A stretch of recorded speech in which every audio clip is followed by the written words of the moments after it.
కాశీ విశ్వనాథ భక్తివృక్షా.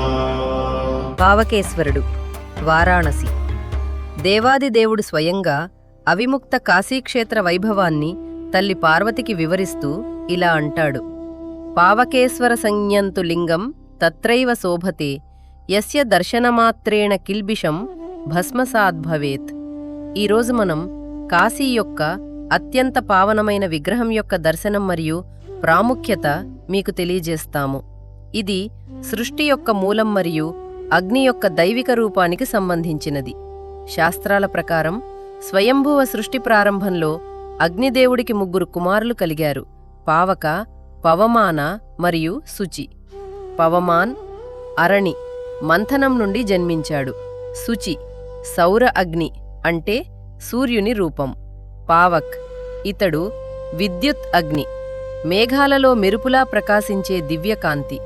దీని వేగం కన్నుమూసేలోపు 10 దిక్కులను ప్రకాశింపచేస్తుంది.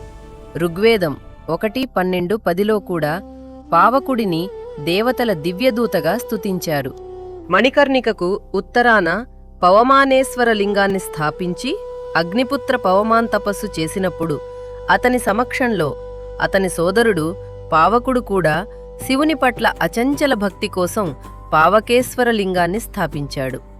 మహాదేవుడు ప్రత్యక్షమైనప్పుడు స్వామి ఎల్లప్పుడూ ఈ లింగంలో కొలువై ఉండాలని, భక్తుల కోరికలు తీర్చాలని వరం కోరుకున్నాడు. ఇక్కడ జలం మరియు బిల్వపత్ర పూజ పావకేశ్వరుణ్ణి సంతుష్టుణ్ణి చేస్తుంది. రక్తచందనం కలిసిన మిశ్రమంతో అభిషేకం చేసినవాడు స్వామికి అత్యంత ప్రీతిపాత్రుడు. అతనికి ఎప్పుడూ జఠరాగ్ని క్షీణించదు మరియు సమస్త రోగాలు, వ్యాధి నశించి చివరకు అగ్నిలోకాన్ని చేరతాడు.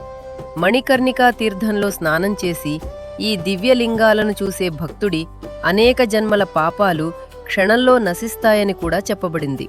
ఇక్కడ సాధకుడి ఆత్మ శుద్ధి అవుతుంది మరియు ఆధ్యాత్మిక ప్రకాశాన్ని పొంది మోక్షానికి మార్గం సులభమయ్యి భక్తుడు ప్రాపంచిక బంధాల నుండి విముక్తి పొందుతాడు. మీరు కాశీలో ఉంటే మణికర్ణికా ఘాట్ సమీపంలోని ఈ సిద్ధదేవతలను తప్పకుండా సందర్శించండి. ఓం శ్రీ పావకేశ్వరాయ నమః. కాశీ విశ్వనాథ భక్తివృక్షా.